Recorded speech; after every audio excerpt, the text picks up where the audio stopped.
Muy buenos días a todos. Continuando con el programa de este Congreso, me toca moderar el panel sobre la reforma del Código de Trabajo en la parte de los derechos sustantivos. Y para abordar este tema me acompañan el doctor Rafael Alburquerque. Voy a hacer una breve presentación de cada uno, bien corta por cuestión de tiempo, porque queremos aprovechar al máximo este panel. Abogado, expresidente de la República, miembro de la Asociación Dominicana de Derecho del Trabajo y de la Seguridad Social, miembro de número de la Academia Iberoamericana de Derecho del Trabajo y de la Seguridad Social, miembro de la Comisión Redactora del Código de Trabajo actual y quien ha tenido una participación activa en la reforma en la que se encuentra sumergido el Código de Trabajo. Por demás, un profesional con la capacidad y experiencia para poder abordar este tema. Licenciado Carlos Hernández Contreras, abogado con doctorado en Derecho en la Universidad de París, la Sorbona, autor de numerosas obras sobre Derecho del Trabajo y la Seguridad Social, miembro de número de la Academia Iberoamericana de Derecho del Trabajo y de la Seguridad Social, expresidente de la Asociación Dominicana de Derecho del Trabajo y de la Seguridad Social, también con los conocimientos necesarios para tratar este tema. Licenciado Javier Suárez, abogado, realizó estudios superiores especializados de doctorado en Derecho del Trabajo en la Universidad Complutense de Madrid. Cuenta además con maestría en Derecho de la Seguridad Social de la Universidad Carlos III de Madrid, secretario general de la Asociación Dominicana de Derecho del Trabajo y de la Seguridad Social y, como todos saben, jugó un papel activo en la propuesta del proyecto de la reforma al Código de Trabajo desde la parte gubernamental. También un profesional que tiene mucho que aportar en este tema. La licenciada Bienvenida Marmolejos, abogada, magíster en Seguridad Social y Riesgos Laborales, expresidenta de la Asociación Dominicana de Abogados Laboralistas, ADAL, cuenta con diversos diplomados, abogada en ejercicio en Luciano y Asociados, y con la experiencia necesaria para darnos su parecer sobre este importante tema. Todos sabemos que el Código de Trabajo actual data del año 1992 y que desde hace unos meses han surgido propuestas para su modificación, obteniendo la aprobación por parte del Senado de un proyecto de ley para modificarlo y encontrándose actualmente en la Cámara de Diputados. Se dice que este proyecto busca modernizar la legislación laboral, adaptarlo a los nuevos tiempos sin afectar los derechos de los trabajadores, pero ciertamente hay muchos artículos que con su modificación han generado diferentes opiniones. Tiene que apagarlo. Apágalo mientras tanto. Tanto de los representantes de los empleadores como de los trabajadores. Y para iniciar este conversatorio, creo que la pregunta que debe dar la apertura es si lo propuesto por el sector tripartito en su diálogo, el cual se reunió en múltiples ocasiones y fue un proceso de discusión y negociación, se corresponde al proyecto de ley que fue aprobado por el Senado. Y para iniciar me gustaría comenzar con el doctor Alburquerque y conocer su opinión al respecto. Muy buenos días y muchísimas gracias por concederme la palabra. Me siento muy honrado de estar aquí acompañado por estos amigos y especialistas en el derecho del trabajo y por la presencia de todos ustedes. Para responder a la pregunta,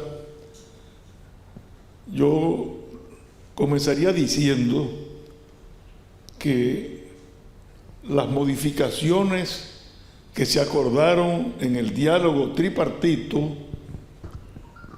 aunque actualizan aspectos que no podía contemplar el Código de Trabajo de 1992, como incluir el teletrabajo y mejorar las condiciones de trabajo de las domésticas, como ha expresado el senador, que era pues un reclamo muy sentido desde hace muchos años, pero en general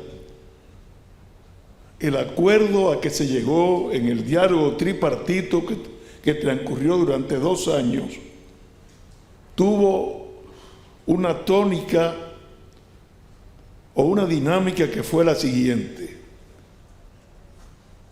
La representación sindical, tratando por todos los medios de evitar que pudiera limitarse la cesantía. Y la representación empresarial buscando flexibilizar las normas del Código de 1992. Esa fue la dinámica. Los trabajadores se concentraron en una lucha de que no le tocaran la cesantía. Y los empresarios, bueno, esa era la gran conquista, tratar de modificar la cesantía. Al final en el diálogo no se tocó, pero no hay duda de que el acuerdo a que se llega es un acuerdo con un sesgo flexibilizador. Un sesgo flexibilizador que se ve sobre todo en el proceso laboral, en que se aumentan los plazos, en que la ejecución de la sentencia, en vez de suspenderse con el duplo, se suspende ahora con la simple condenación. Y podíamos seguir hablando, pero bueno, el tema nuestro es el derecho sustantivo. Y en el derecho sustantivo, bueno, no hay grandes avances, pero sí hay algunas flexibilidades que son penosas.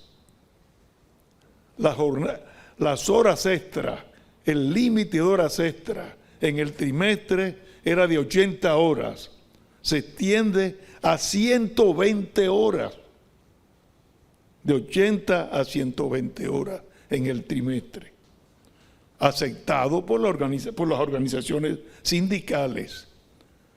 La jornada de trabajo, el senador hablaba de ello.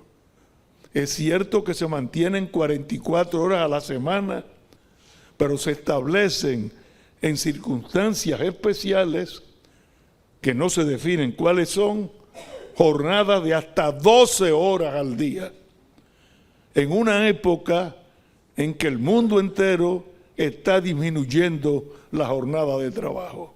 12 horas diarias. Imagínense para un trabajador de una gran ciudad, la capital, por ejemplo, que tenga que tomar el metro desde Villamella para llegar a la zona industrial de Herrera, ingresar a las 8 de la mañana, tendrá que salir, levantarse a las 5 de la mañana para poder llegar a las 8 de la mañana a su empresa, salir a las 8 de la noche y llegar a las 11, 12 de la noche a su hogar. Cuando se habla de que hay que armonizar la vida profesional con la vida de familia, esto es totalmente contrario a la tendencia moderna. Los trabajadores en el diálogo aceptaron la jornada de 12 horas porque decían, bueno, eso ya está en la práctica, pero por lo menos solicitaron que la jornada semanal se redujera a 40 horas. Aquí la jornada era de 48 horas y el régimen tiránico de Trujillo en el año 57 la disminuyó a 44 horas. Y los sindicalistas planteaban esto y decían, vamos a disminuir a 40 horas. México le está disminuyendo 40 horas. Chile le está disminuyendo a 40 horas. No hubo acuerdo. El sector empleador se opuso. Bueno, y quedó sin que pudiera establecerse jornada de 40 horas, pero quedó jornada de 12 horas diarias, sin exceder, por supuesto, de 44 horas a la semana. Eso en el derecho sustantivo. O sea, hubo esas flexibilidades. Y si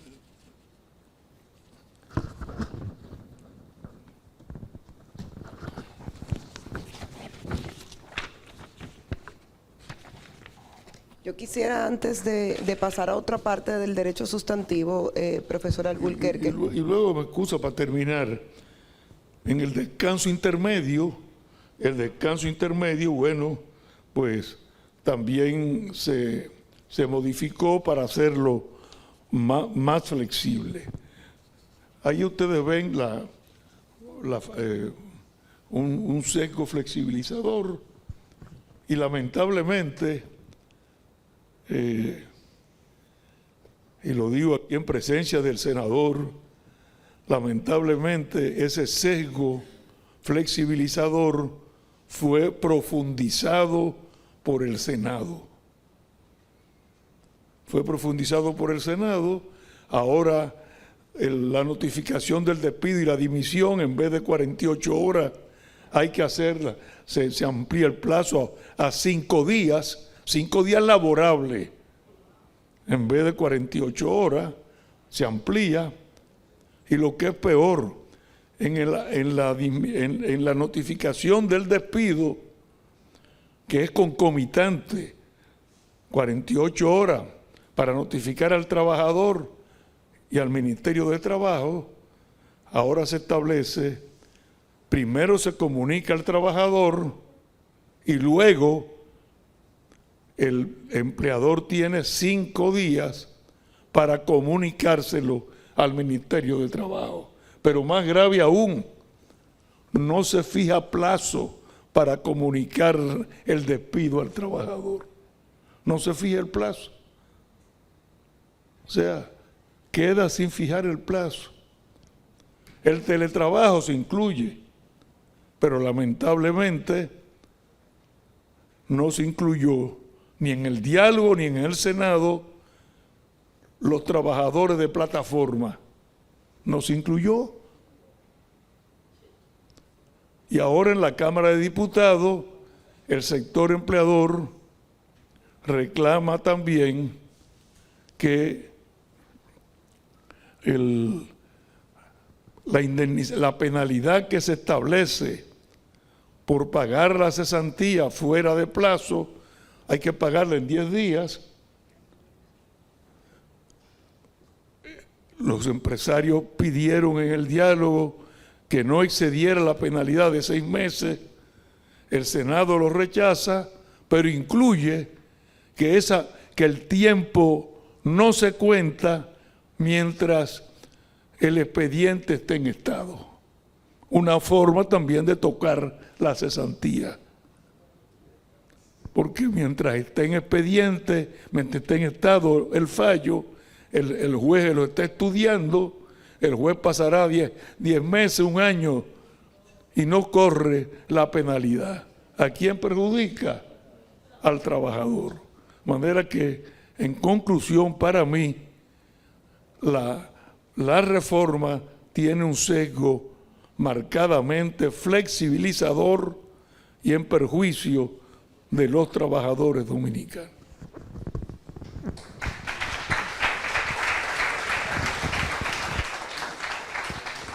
Gracias, profesor. Ciertamente, como usted dice, se ha flexibilizado la jornada de trabajo, pero no menos cierto es que conocemos que en la práctica, como bien dijo, se vienen manejando jornadas de 4x4, 4x3, garantizando un tiempo de descanso mayor semanal para los trabajadores. A mí me gustaría saber, y en este caso cedo la palabra al licenciado Carlos Hernández, ¿cuál es su opinión sobre la jornada flexibilizada? Y desde su punto de vista, ¿cuál sería la solución si usted no estaría de acuerdo con la postura de flexibilizar la jornada como lo propone ahora el actual proyecto de ley? Buenas.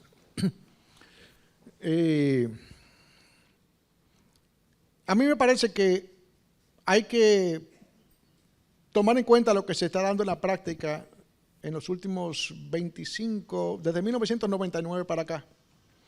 Y es que las jornadas tienen un nombre en castellano, en Centroamérica y en América Latina tienen un nombre, pero se le conoce mejor en la República Dominicana como 4x4 y 4x3. Abundan en muchísimas empresas. Pienso que se validó una sola vez a través del Ministerio de Trabajo cuando Milton Ray Guevara era el ministro, y fue en el caso de la Cervecería Nacional Dominicana. La condición que puso el Ministerio de Trabajo para validar ese tipo de jornada fue que lo aceptara el sindicato. La cervecería, me consta a mí, mandó un grupo de trabajadores a México para vivir la jornada, tener la experiencia de trabajar 3 días de 12 horas o 4 días de 12 horas y un descanso extendido de 3 días o de 4 días. Volvieron, lo encontraron satisfactorio y se pactó en el convenio colectivo.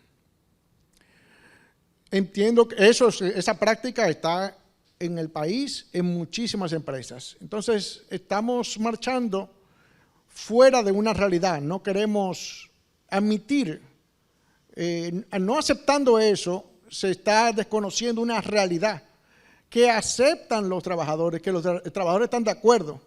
Yo creo que una solución muy buena sería la que acaba de mencionar el doctor Albuquerque, que propusieron los sindicalistas en el diálogo.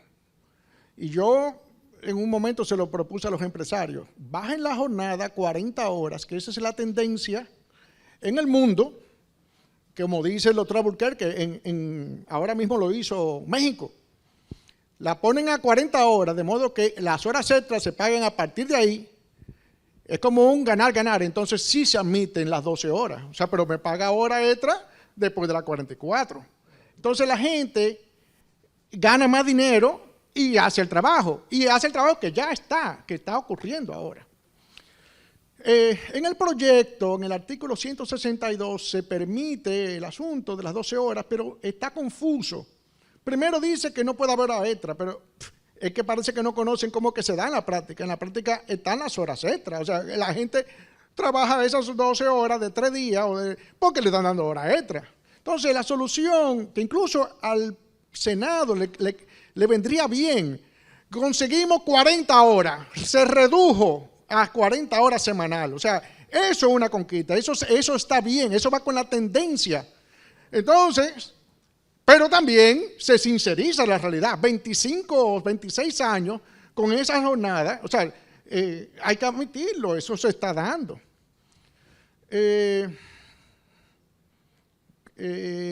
Otra cosa,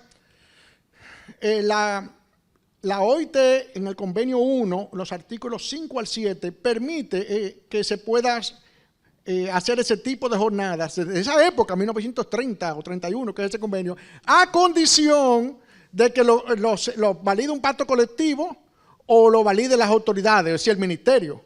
Entonces se puede hacer las cosas. O sea, el único inconveniente que veo, o sea, repito, como recapitulando, que se reforme la jornada, como que se admita la 44 y 43, pero que se reduzca a 40 semanal para que la gente gane más dinero, que se supedite a una validación del ministerio o que haya un convenio colectivo que lo valide. El único inconveniente que veo es con las pequeñas empresas, que tal vez no puedan hacerlo colectivamente. Me explico. Hoy en día, por ejemplo, yo sé de una empresa de Zona Franca que tiene 20 años con la jornada 4x4 y 4x3. Entonces, resulta que tienen outsourcing de vigilancia, outsourcing de conserjería y además tienen médicos que proveen. Entonces, esas pequeñas empresas, la que le da un médico que tiene que estar en la planta, los vigilantes, el de limpieza, eso tienen que estar en la misma jornada. Entonces, esa gente no tiene sindicato, esas empresas pequeñas que suplen a las grandes. Entonces, ahí es que veo que aunque la OIT en su convenio habla en esos artículos de que sí, que se puede, que siempre que haya una media en el año que no pase del límite de 40, y en ese caso el convenio habla de 48 horas, pero yo comparto el criterio del doctor Albuquerque que se reduzca a 40. O sea, que haya una media en 52 semanas, 40, y que haya casos excepcionales como las empresas pequeñas que no se exija el convenio colectivo porque no tienen convenio colectivo. Ese es más o menos lo que se me ocurre a mí. Licenciada. Teniendo claro, lógicamente, buenos días para todos, teniendo claro, como si fuera a cantar, teniendo claro específicamente que la jornada de 12 horas, como dice el maestro, no son 12 horas. Son las que tiene que usar el trabajador, como ha reiterado él, para desplazarse a su medio de trabajo y volver otra vez a su casa. O sea, ¿cuánto serían esas 12 horas? Con este tránsito, por ejemplo, que tenemos. Tengo que recordarme de Joaquín. Joaquín era tan insistente y tan incisivo con eso de la jornada 4x4, que una vez discutimos un convenio colectivo y él se negó a firmarlo, aunque lo aprobamos y todo, porque contenía la jornada. O sea, me dijo, qué bueno que no me pusieron a firmarlo. Se ganó ese beneficio, se hizo esa conquista. Los trabajadores, como dice Carlos, acuerdan el hecho de el descanso de los 3 días, pero no saben que eso es perjudicando su salud. Rabindranath Tagore decía siempre, el descanso pertenece al cuerpo como los párpados a los ojos.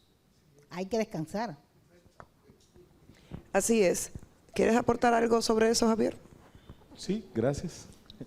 Mira, concatenando todo, varias puntualizaciones. Como decía el profesor, no se incluyó el trabajador de plataformas, pero sí hubo una propuesta, recuerde, profe, del ministerio, que incluso hasta la discutimos en el diálogo, en la mesa técnico-jurídica que redactó el código, el proyecto de reforma. Pero en cuanto a la jornada, quiero decir algo.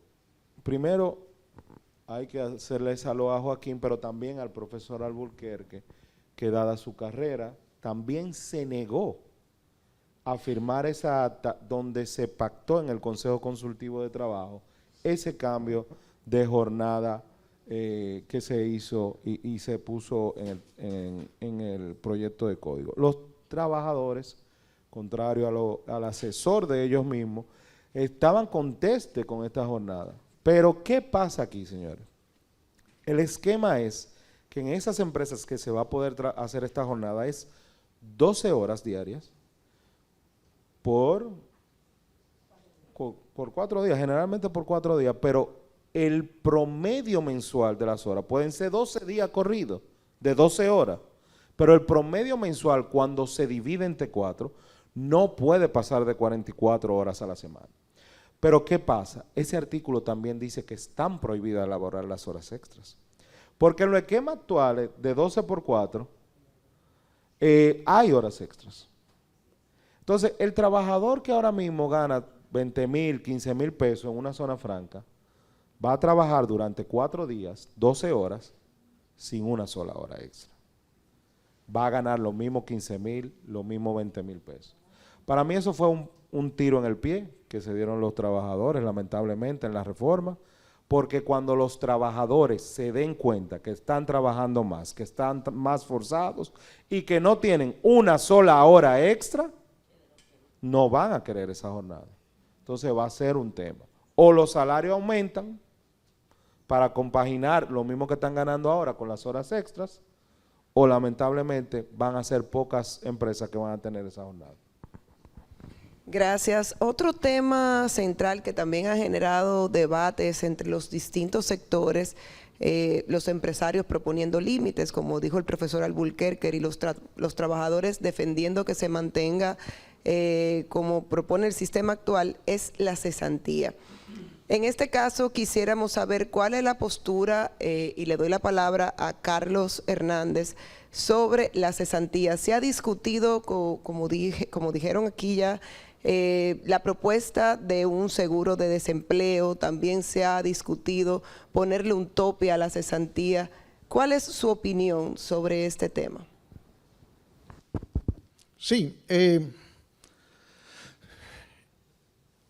en los últimos meses, varios economistas reconocidos, Andy Dawager, Jaime Ariste Escuder, Edgar Morales y uno más últimamente la semana pasada, están elaborando la tesis del seguro de desempleo y proponen el modelo chileno para sustituir la cesantía. Eso es lo que dicen ellos. y atacan que no se puede, bla, bla, bla. Eso es peligroso. Los economistas lo ven todo de una óptica limitada. Si se sustituye el auxilio de cesantía o indemnización por despido, como se le conoce en el resto del mundo, por un seguro de desempleo, va a ser peor, porque entonces los tribunales van a tener la facultad de valorar la indemnización por la terminación, mientras que ahora están taxativamente fijadas en la ley, que son las que están, más los 6 meses del artículo 95 y 102. Los economistas no entienden esa parte. Entonces, hablan de Estados Unidos, pero en el mundo solo hay un país. El mundo tiene 198 países y solo hay un país del mundo que tiene el seguro de desempleo y no tiene liquidación, no tiene cesantía, que es Estados Unidos. Anómalo. Todos los países en donde hay un seguro de desempleo está la indemnización por despido o cesantía. O sea que nosotros no debería haber un seguro de desempleo, o sea, ya quedémonos con lo que está. Luego está el aspecto político. La cesantía al mismo Senado, al mismo Cámara Legislativa, al gobierno, no, eso es meterse, cruzar líneas rojas. La cesantía no se puede estar eliminando, ese es otro asunto que tampoco puede ser. O sea, por eso yo decía ahorita, volviendo al tema de la jornada, que conviene mucho reducirla a 40, porque esa es la tendencia universal y la reforma se vende mejor. Y por la misma razón, a la inversa, no conviene quitar cesantía. O sea, ahora, ¿qué sí procede? Ponerle un tope, porque siempre lo ha tenido. La cesantía apareció por primera vez en la República Dominicana en 1944 con la ley 637, tenía un tope de 2 meses o 3 meses. Luego en el Código del 51 se le puso 1 año. Fue en 1984 donde se le puso ilimitada. Era una época en donde no había seguridad social, lo que había era un seguro de desempleo, ¿cómo se llama? El Instituto Dominicano de Seguros Sociales, que cotizaban en su tope máximo 500,000 personas. No había todo lo que tenemos, los costos que hay hoy en día. Entonces, se echó esa carga ahí a las empresas. Pero hay otra cosa más, el parque industrial ha cambiado.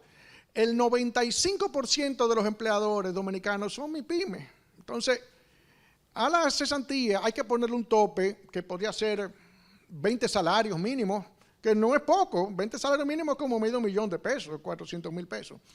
Ese tope, primero, no tiene efecto retroactivo, sino que de aquí para allá, para el futuro. No afecta a nadie de lo que está en ningún contrato. Y segundo, a quien afecta realmente son los de cuello blanco, o sea, a los que ganan mucho, porque $500,000 es un tope que la mayoría no lo va a afectar. Ese es mi parecer con relación al tema de la cesantía y seguro de desempleo. Ok, hablando de topes, otro punto que ha traído discusión ha sido el artículo 86 y el recargo. En el proyecto de ley aprobado por el Senado se establece que los 10 días para pagar las indemnizaciones al trabajador ahora son laborables. No obstante, el punto que ha generado la discusión es que algunos actores consideran que debe ponérsele un tope también a este recargo, sobre todo porque en ocasiones el empleador no paga las prestaciones laborales dentro de ese plazo, no porque no quiera, sino porque el trabajador no está de acuerdo con el monto que se le está ofertando y dice no querer recibir el pago.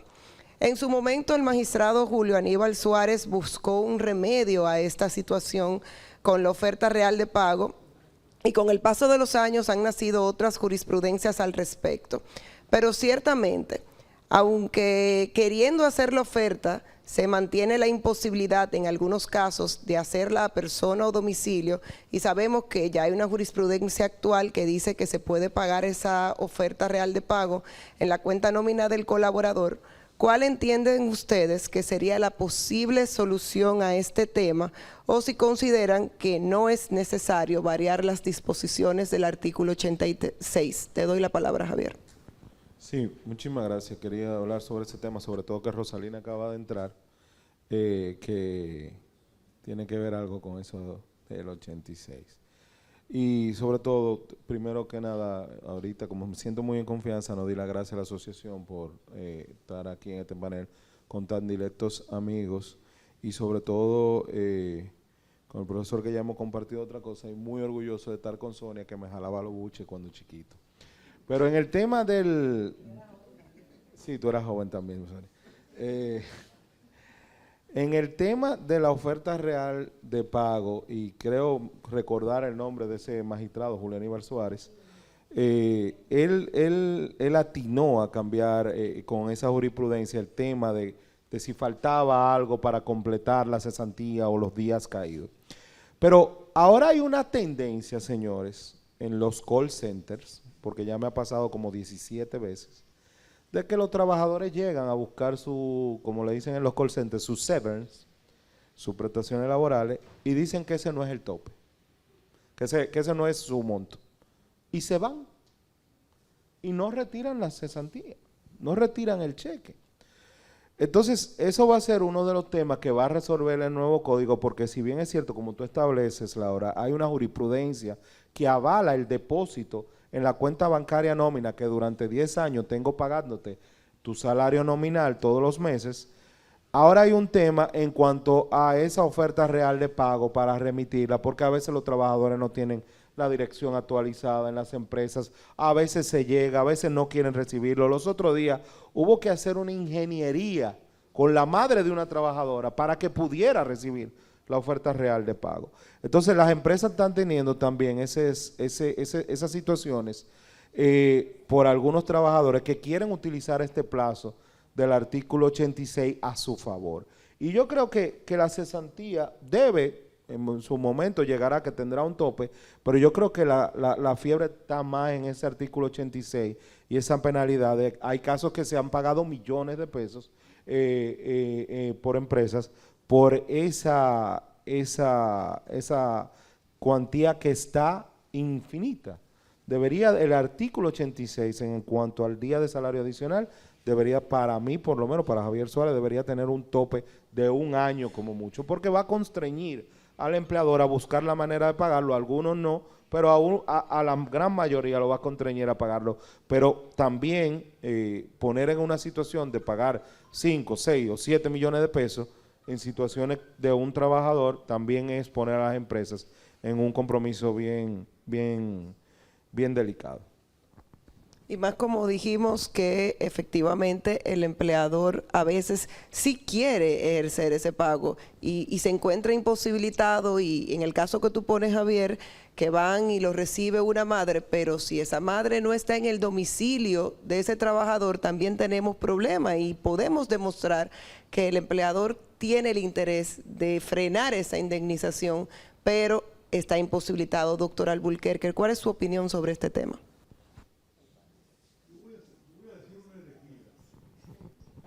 Una herejía. ¿Por qué hay cesantía? Porque hay desahucio. ¿Y el desahucio qué es? El poder de romper el contrato sin alegar causa o motivo. Bueno, yo tengo un contrato, el contrato es una ley entre las partes. Solamente lo puedo romper por acuerdo mutuo o por cualquier otra causa. Pero el desahucio es uno de los pocos derechos absolutos que existen en nuestra legislación. Uno es el de los padres oponerse al matrimonio de un hijo menor de edad.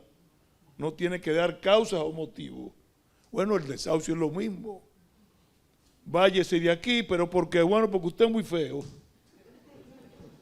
O sea, no hay que dar motivo, no hay que dar causa. Entonces, por esa razón, hay que pagar una indemnización. Por esa razón que se paga la indemnización. Yo le digo a los empresarios, supriman el desahucio, que no haya desahucio, que como en todas partes del mundo, usted cometió una falta, yo lo despido. Ahora, ¿qué me dicen los empresarios? Ah, no, pero entonces tengo que ir al tribunal a pelear el asunto. Ah, bueno, nosotros cuando en el año 92 discutimos Lupo Hernández Rueda, Milton Ray Guevara y yo, tuvimos ese debate. Bueno, se mantiene el desahucio y entendíamos que era necesario mantenerlo. Y acordamos mantener el desahucio, pero claro, con una indemnización, que es la que hay. Ahora, límite por la penalidad. La reforma ahora establece una serie de mecanismos para evitar precisamente esa penalidad excesiva que se dé en la práctica. Uno, la oferta real, si es insuficiente en la legislación actual, una oferta real insuficiente no es válida. Ahora con la reforma, la oferta real será válida aunque no se ofrezca la totalidad. Por eso mismo, porque a veces hay una discusión. El trabajador dice, no, a mí me toca más, no la acepto. Bueno, el empresario se libera ofertando, depositando su oferta en la cuenta bancaria. Bueno, si el juez posteriormente entiende que es mayor, solamente la diferencia, con lo cual se recoge la jurisprudencia de Julio Aníbal Suárez. Eso por un lado, o sea que está ya limitada. Y segundo, se establece que se puede depositar en una cuenta bancaria. Ahora, siempre se quiere romper la soga por lo más delgado. Nosotros, en las organizaciones sindicales y su asesor, nosotros solicitamos incluir en el código la cuenta bancaria y que el salario se pagara por vía de la cuenta bancaria. Los empresarios se opusieron. El Senado felizmente lo establece, que se pueda pagar el depositar el dinero y las ofertas en la cuenta bancaria que abra la empresa. Ahora, también propusimos en el diálogo, y eso no lo acogió el Senado, que esa cuenta bancaria fuera inembargable, porque el salario es inembargable. Y si me lo depositan en un banco, me embargan la cuenta. Entonces, el Senado sí dio un paso hacia adelante, pero no la totalidad de lo que se buscaba, de que fuera inembargable la cuenta bancaria. De todas maneras es un paso adelante. Ya no hay que estar pensando, buscando la dirección. No, mire, se le depositó su dinero en el banco. Vaya usted a buscarlo, problema suyo. No lo quiere, vaya al tribunal y el tribunal decidirá si es lo justo, si está completo o no está completa. Si no está completa, pago la diferencia. Yo creo que con eso se resuelve lo del artículo 86. Ahora, lo que no puedo estar de acuerdo es en que mientras el juez esté estudiando el caso, no corre el plazo. Siempre, como siempre, se perjudica lo más delgado. La soga se rompe por lo más delgado. En el país solamente había un solo caso en que la soga se rompió por lo más gordo, que fue cuando Arturo de Pradel era canciller de Trujillo. Era un hombre muy grueso, muy gordo, le metieron un chisme y lo destituyeron. Y Arturo Logroño dijo, es la única vez que la soga se ha roto por lo más gordo. Bienvenida, Barbonejos. También quiere dar una opinión y en ese punto que es muy importante, le vamos a dar la oportunidad al público a que nos puedan realizar dos preguntas. Voy a darle la palabra primero a Sonia y después vamos a elegir a 2 o 3 personas del público. Creo que, Laura, lo de las ofertas y eso obedece a una mala práctica que se ha instaurado de parte de ciertos colegas que incluso hacen, ahí sí hay un uso abusivo, de poner direcciones de las oficinas de ellos como la de los empleados. O sea, el trabajador vive en su oficina. Tú vas a hacer una oferta real y la tienes que, sí, la cierran también. Sí, la cierran. La tienes que hacer en la oficina de ellos como domicilio del trabajador, cuando eso no es cierto. O sea, ocultan información. Vi en la corte una situación en la que un colega obligó a otro que conocemos a que aceptara una oferta porque se negaba y enunció esa situación.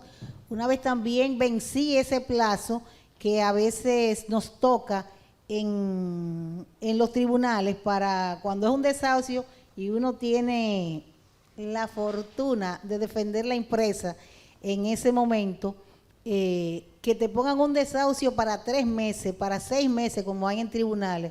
Tú dices, y entonces yo me fajé con mi verbo, ¿verdad?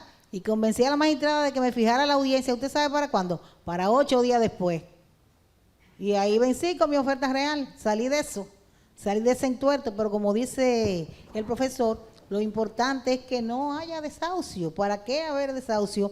Me preocupa, punto y aparte, como decía un fallecido amigo mío,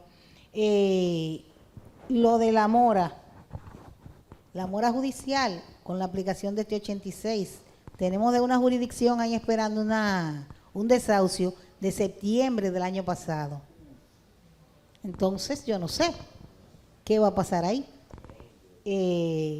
Creo que esa redacción es un poco confusa. ¿Cómo liquidaría después el juez esa decisión? Está confusa, eso hay que aclararlo ahí. Ese artículo no está claro, es mi opinión. Ok, vamos a iniciar con las preguntas al público. Por favor, no las argumenten y vayan directo a la pregunta. Ya vi que Fernando está pasando el micrófono. Por favor, ya lo vi, le haremos llegar el micrófono. Sí.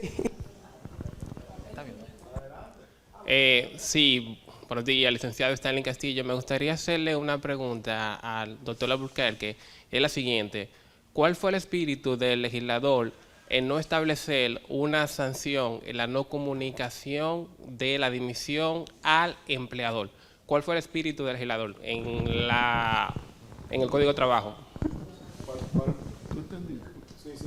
Él pregunta que en la dimisión el trabajador, si solo comunica al ministerio, está cumpliendo, pero ¿cuál fue la intención del legislador en que la no comunicación al empleador no tiene sanción alguna? Sencillamente, te refieres al Código del 92.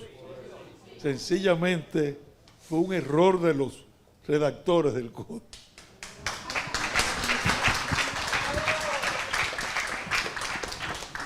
Fernando, ¿tú me vas a ayudar con el micrófono? Okay. Primero felicitar a los panelistas. Este es un tema demasiado interesante. Tengo que sugerir a los organizadores que prevean un tiempo mayor para intervenciones. Yo voy a cambiar mi pregunta, desafortunadamente, por preguntarles o preguntarnos si no podríamos ver de dónde nacen los problemas.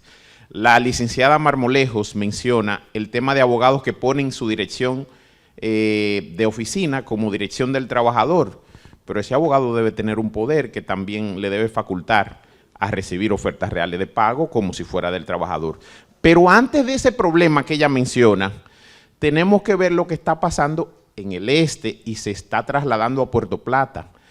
Clubes de vacaciones que pagan 300,000, 400,000, 500,000 pesos mensuales a un vendedor y reportan en la Seguridad Social 15,000 pesos. Entonces, cuando le van a calcular las prestaciones a ese vendedor quiere que se la calculen en base a su salario real, pero no hay autoridad que verifique que esa persona está recibiendo 500,000 pesos en una cuenta bancaria de una empresa que dice que lo que ganan son 15,000. Esas son las famosas pagadoras. Pero hay otro tema, empresas medianas que prefieren decirle a un trabajador, mira, te voy a poner salario mínimo y te voy a dar estos 20,000 aquí, en esta oficina, esto no es salario. Cuando lo desahucian, ese trabajador quiere que le paguen sus prestaciones laborales, incluyendo esos 20,000 que sí eran salario. Esos problemas generan digamos que esos polvos generan esos lodos de los problemas de las ofertas reales de pago. Discúlpenme que me extendí y no era una pregunta. Fernando.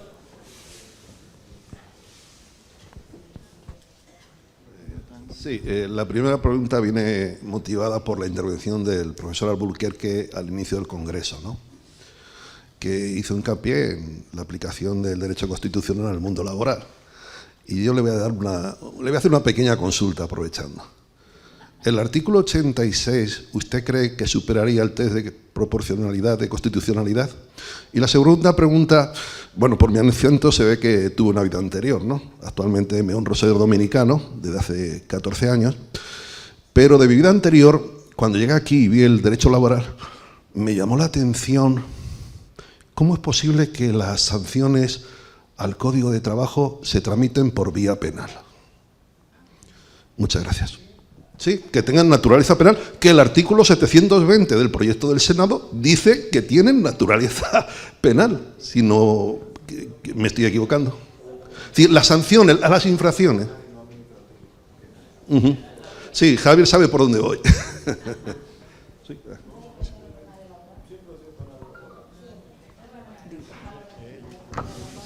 Bueno, siempre ha habido un derecho penal laboral. Explíquemelo porque no lo entiendo. Lo curioso es, por ejemplo, que en casi todas partes del mundo, en España, por ejemplo, los inspectores de trabajo tienen poder sancionador.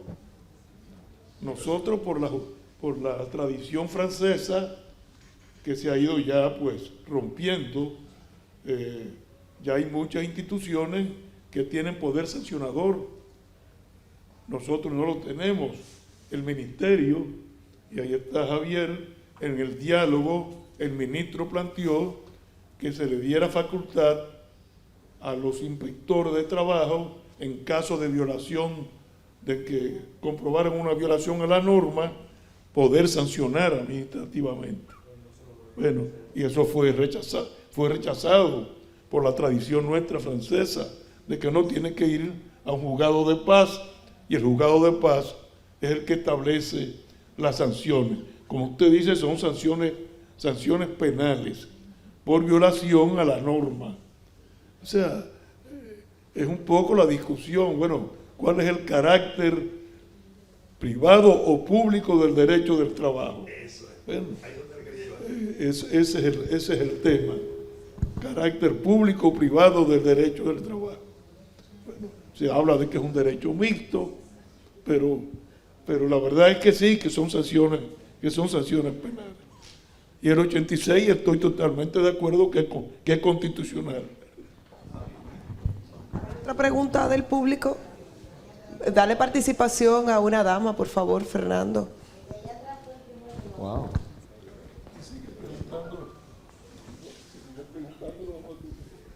Buenos días. Yo quisiera hacer una pregunta al doctor Alburquerque. Sí, buenos días.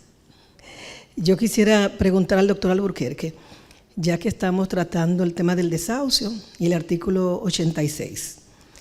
El artículo 702, en el proyecto de modificación al Código de Trabajo, no ha sido tocado. La Suprema Corte de Justicia ha asumido una postura respecto al artículo 86 en el sentido de que el trabajador está imposibilitado de demandar en el plazo de gracia de los 10 días. Y en ese tenor ha indicado la Suprema Corte de Justicia que si el trabajador demanda en esos 10 días y el empleador ejecuta una oferta unos meses posteriores, violando los 10 días que establece ese artículo, pues que entonces si él demandó, la oferta no sería válida. Cuando el plazo de los 2 meses para demandar no ha sido aumentado ese plazo de gracia. Es decir, que entonces si el trabajador demandase dentro del plazo de los 10 días, aunque no notifique la demanda al empleador y notifique la demanda vencido el plazo de los 10 días, la Suprema Corte de Justicia ha entendido que no podía hacerlo y que él está imposibilitado de demandar en ese plazo de 10 días de gracia. Yo quisiera escuchar cuál es la postura del doctor Alburquerque al respecto, porque el acceso a la justicia es un derecho fundamental que se encuentra constitucionalizado. Y no habiéndose ampliado el plazo del 702 para añadirle estos 10 días de gracia, ciertamente está imposibilitado el trabajador para demandar en esos 10 días. Yo voy a contestar eso, Ingrid. O sea, lo que ha dicho la jurisprudencia realmente es, y ya hablando en términos llanos, que no válida la demanda interpuesta a los 10 días. Inadmisible, porque todavía el empleador tenía el plazo de gracia. Pero yo entiendo lo que tú dices y lo comparto. Puede poner su demanda, sí, y la notifica luego de los 10 días. Pero realmente no entiendo bien el contexto de la pregunta. Sí, tú sabes, Javier, que la pregunta mía viene porque tú sabes que precisamente el presidente de la Suprema fue precisamente un expediente mío. Un trabajador fue desahuciado en febrero, demandó dentro del plazo de los 10 días, pero la oferta real de pago solo de las prestaciones, sin el 86, se le hizo en el mes de noviembre, o sea, 9 meses después. Se notificó la demanda el 14º día, o sea, los 10 días de gracias que tenía el empleador para pagar se vencieron. ¿Pero qué te hicieron con la demanda? ¿Te la declararon inadmisible? La Suprema Corte de Justicia entendió que la oferta que se hizo en el mes de noviembre sin el 86 era válida y que el trabajador estaba imposibilitado de demandar dentro de ese plazo de los 10 días. ¿Sin el 86 en 9 meses después? Sí. Así es, correcto, esa fue la postura. Y precisamente ese expediente mío es el que apertura esa postura de la Suprema Corte de Justicia. Entonces a mí me gustaría saber qué opinión tiene el doctor Alburquerque al respecto.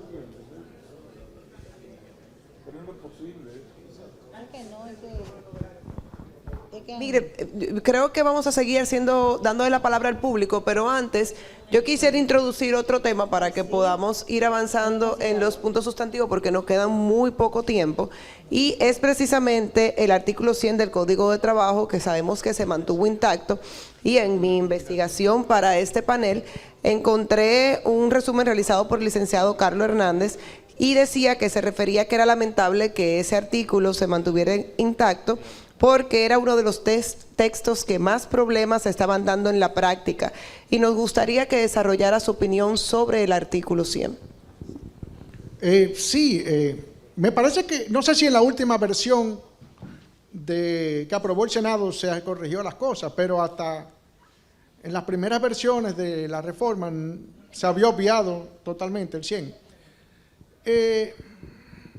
Mire, de acuerdo a la jurisprudencia de la Corte de Casación de 60 años, el contrato termina cuando la contraparte recibe la decisión. En el despido termina cuando el trabajador se le informa. ¡Pam! Y hay jurisprudencia también que la dimisión termina cuando el trabajador se entera. El mismo doctor Alburquerque en su obra lo explica, que el contrato... y explica, tal vez me corrige si estoy equivocado, pero en su obra, el doctor Alburquerque critica la posición de la Corte de Casación que dice que es válida, es suficiente la terminación cuando se comunica al ministerio. Y yo comparto ese criterio. Lupo Hernández Rueda, en el código anotado, también opina igual que el doctor Alburquerque. Entonces yo siempre me he preguntado, ¿cómo es posible que los dos grandes maestros dominicanos del derecho laboral coincidan en que el contrato termina por dimisión o por despido cuando la otra parte se entera? ¿Y cómo es posible que durante 60 años de Corte de Casación dijese también lo mismo y esta Suprema Corte interprete que basta con la comunicación al ministerio? Eso da un problema. Mire, yo tengo un caso que examiné ayer mismo. El despido se comunicó, pero ya la dimisión se había hecho el día antes al ministerio. Entonces, La argumentación del abogado es que es que yo lo puse en el ministerio ya ayer, aunque se comunicó el trabajador el despido, o sea que es el que vale ese. Eso es un absurdo. No me explico cómo la Suprema Corte ha consolidado, y lo hizo la tercera sala y después el Pleno. La Corte de Santiago, cuando Domingo Gil era el presidente y Nancy Salcedo estaba, estableció el criterio del doctor Alburquerque de Lupo de Rueda. Dijo que no, que era cuando terminaba. Entonces, no me explico esa situación que se está dando, porque no es un asunto, eso está la jurisprudencia, podría resolverlo. Pero como ya estamos donde estamos, y ya hay una jurisprudencia de la Pleno que dice lo contrario a lo que dicen los dos grandes maestros, entonces no queda más remedio que el Senado y la Cámara de Diputados asuman la responsabilidad de corregir ese asunto. Nos quedan 5 minutos, vamos a darle la palabra al público. Bielka tiene una pregunta que quiere hacer también Fernando. Vamos a darle prioridad a las personas que estaban adelante. Buenos días. Mi pregunta va en torno a las jornadas. Cuando me refiero a las jornadas es porque aquí hay en la República Dominicana 2 jornadas aplicables. El tema que se ha tratado acá de las jornadas o de la jornada solo se refiere a la jornada ordinaria. Entonces, aprovechando la presencia del doctor Alburquerque acá, que fue una de las personas que participó en el Código del 92 y de la resolución 0493 que es emitida por el Ministerio de Trabajo de trabajadores intermitentes. En cuanto a esta jornada intermitente, que en la actualidad es una jornada que yo desde mi punto de vista y desde la función que desempeño la considero en desuso, pero no es totalmente así porque hay un renglón de empresas que la utiliza en su totalidad. Y en cuanto a esta jornada, no se ha tomado ninguna consideración al respecto en la modificación del Código de Trabajo, toda vez que aquí quienes más la utilizan son las empresas de seguridad privada, que la han extendido de manera unilateral a 12 horas, pagando como horas extras las 2 sobre las 10 de la jornada. Pero en la actualidad también y en la realidad se da que esos pagos de esas horas extras son muy cuestionados porque no se cumple en su totalidad con esas horas extras que trabajan esos trabajadores, que son muchos en la República Dominicana. Entonces, esa jornada intermitente ha sido motivo de revisión dentro de la modificación del Código de Trabajo o pasó desapercibida por ser aplicada a una minoría. No, eso pasó, como usted dice, desapercibido. Lo que hay que hacer es, como el profesor firmó eso en el 93, hace 30 y pico de años, lo que hay que hacer es actualizar esa resolución de los trabajadores intermitentes, porque hay muchísimos trabajos que con la modernidad han cambiado y son intermitentes también. Héctor. Sí, buenos días a todos. Un placer, Héctor Martínez, abogado. Bien, yo tengo una pregunta directa, creo que Javier me puede responder. Se ha debatido mucho la cesantía, pero creo que esta reforma no involucra mucho los aspectos tecnológicos en el ámbito del trabajo, específicamente el teletrabajo. Por ejemplo, ¿qué pasa si yo dimito, teletrabajo por 2 años ante una empresa? Dimito por falta de constitución del Comité de Higiene y Seguridad. ¿Se puede exigir eso en una casa? Otros aspectos, el tema del accidente laboral, o sea, y también que en base al teletrabajo se han visto como una copia de la resolución del ministerio. ¿Qué ha pasado? Creo yo que eso ha quedado muy desapercibido en el proyecto, donde los empresarios solo viven hablando de la cesantía, cuando un tema de actualidad como es el teletrabajo, realmente no se ha tocado. Así que por favor, si puede responder. Sí, mira algo. Eso es una pregunta muy interesante porque el debate en el teletrabajo en la casa es bastante complicado. Pero los otros días con una multinacional que tiene un trabajador aquí y cumple con todo lo que hay que cumplir habido y por haber, y hasta con un instructivo de macramé, por ponerlo así, nos contrató para hacer una inspección en la casa de ese trabajador, que es el único trabajador que esa multinacional tiene aquí. Y con Héctor Montero, el prevencionista que vino el primer día en el panel de cambio climático, que es nuestro prevencionista of counsel, hicimos una inspección en la casa del trabajador, verificamos la silla, la luz que tenía, la ergonomía de esa silla, etcétera, etcétera, etcétera. Y el lugar donde va a trabajar, se hizo una plantilla, un checklist y se le presentó a la empresa y la empresa quedó bien conforme. Pero evidentemente hay un tema, porque si ese trabajador dentro de 10 años va a querer dimitir porque no hay un comité, en este caso sería un gestor, porque es un solo trabajador, pero ¿quién va a ser el gestor? ¿Él mismo? ¿O tendríamos que contratar a Héctor para eso? Esa es la pregunta. Hacerlo, hay que hacerlo, pero es un tema complejo. No, y tomando en cuenta esa pregunta que hace Héctor, la verdad es que estamos viendo en la actualidad una cantidad de demandas donde se pone por completo el artículo 97 del Código de Trabajo, y aprovechando que obviamente estamos en la era digital, que hemos incluido el teletrabajo, hemos visto muchas decisiones donde es necesario probar el daño que ocasiona esa falta. Y a mí me gustaría que el doctor Carlos Hernández nos dé su opinión al respecto, porque ciertamente, como dice Héctor, si un trabajador está teletrabajando en la República Dominicana, es quizás más fácil poder corroborar, probar que esa empresa está en cumplimiento, pero sabemos que el teletrabajo permite incluso la prestación del servicio fuera del país. ¿Cómo pudiéramos controlar que en la casa de un trabajador exista lo más mínimo, un extintor de fuego? Bueno, yo manejé un caso de un colegio bilingüe, no sé si aquí hay un magistrado que fue que lo juzgó, ya está en la Suprema, ya se acabó y se ganó, por cierto. Pero era curioso porque lo llevó mi amigo Ramón Martínez, colega. Él alegaba dimisión porque no tenía el comité mixto. Pero nosotros decíamos, pero ven acá, pero es que ella es una profesora gringa que vive en Estados Unidos. ¿Cómo es la...? O sea, ahí vamos al punto en donde yo critico a la Suprema Corte cuando en el 2019 cambió su criterio. En el 2012 había establecido que la carencia del comité mixto de higiene no era suficiente, había que demostrar un perjuicio. Ese fue un caso de un salón, me parece, y después lo rectificó en una farmacia, una farmacéutica. Pero en el 2019 vino el cambio y dijo que no, que aunque no lo tenga, no importa. Entonces ahí hay cosas como que no caben. Yo no tengo, si no hay un botiquín o no hay un extinguidor, ya, la dimisión es justificada. Pero ven acá, pero es que no es posible.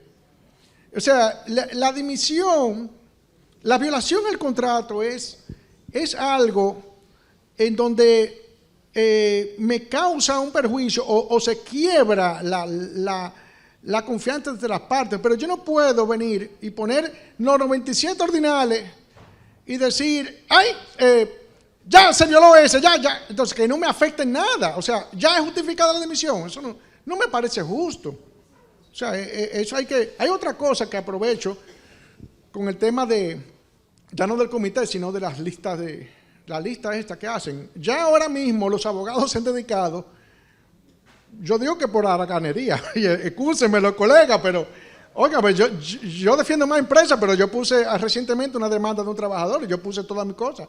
Yo lo interrogué y yo puse todas mis cositas. Mira, esto, dígame todo. Y lo interrogué y lo puse. Pero estos colegas hacen así, le vacían el 97 y ya. Eso es un trabajazo para el tribunal. Porque eso no puede ser. Eso hay que, si la jurisprudencia ha dicho que el despido es injustificado cuando no se indica la causa, pues lo mismo tiene que ser con la dimisión. No puede bastar un listado. Gracias, Carlos. Bielka, es tu oportunidad. Sí, retomando el asunto de la comunicación al empleador de la dimisión, que ha sido un tema que toqué ayer en el panel jurisprudencial, definitivamente primero felicito al doctor Alburquerque de que dijera que sostiene que fue un error en el Código de Trabajo. Nosotros, eso es de responsable y eso es aplaudible. La Suprema Corte de Justicia se fue tan lejos a estar retorciendo, diciendo que es por el derecho protectorio y utilizando normas constitucionales que en el caso aunque son loables y que están en la cima de nuestra Constitución, no son aplicables a ese caso. Para que haya una verdadera equidad en la comunicación, es como ha mantenido el gran maestro don Lupo y mantiene también Carlos.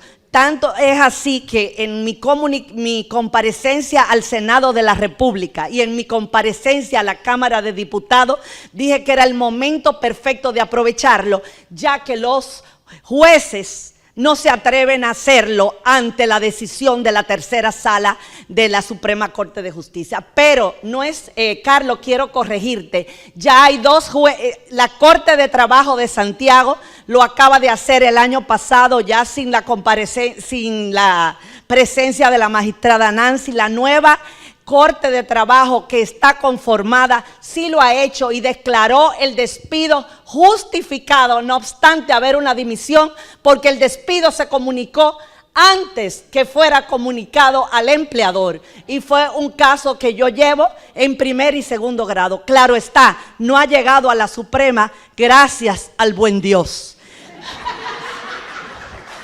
Pero es importante aprovechar el momento. Si los jueces no se atreven o si la Suprema no lo decide, entonces que el legislador aproveche el gran momento que le estamos dando para arreglar el entuerto que viene del 1951, porque en el 51, profesor, decía muy claro, pero solamente decía que era comunicárselo a la autoridad de trabajo, pero la autoridad de trabajo estaba obligada de inmediatamente comunicarlo al empleador. En consecuencia era cónsono, era al mismo tiempo que se tenía que hacer. Entonces, cuando el legislador o los legisladores hicieron la modificación y trataron de arreglar el 100, se les queda esa parte. Señores, eso pasó cuando yo era jovencita con el Animus Ledendi y el Animus Necandi. Nos fallaban fallaban igual. Sin embargo, ¿qué sanción debe tener los golpes y heridas? Yo en aquel momento, jovencita, dije que fue un entuerto y la jurisprudencia penal empezó a cambiar. Hay que hacer camino al andar. Y también los causales, para eso están los jueces, para declarar abuso de derecho, como nos enseñó en comparecencias pasadas el gran maestro Carlos de Buen, que vino desde México a decirnos, pero Bielka, ¿cómo tú dices que los jueces no se atreven a veces a declarar el abuso de derecho si se ve que están usando una persona que es un trabajador de una empresa que tiene 20 años en una empresa de zona franca, dimitir por la participación individual en los beneficios de la empresa, cuando es evidente que todos los días va a una zona franca y se atreven a poner como causal la participación individual en los beneficios de la empresa? Dígame, pues, a poner a trabajar a los jueces en demasía para que no tengan tiempo de cumplir a tiempo con su sentencia. Muchas gracias. Gracias, Bielka, y a todos los participantes en este panel también doy las gracias. Les invito a que por favor pasen adelante para tirarnos la foto.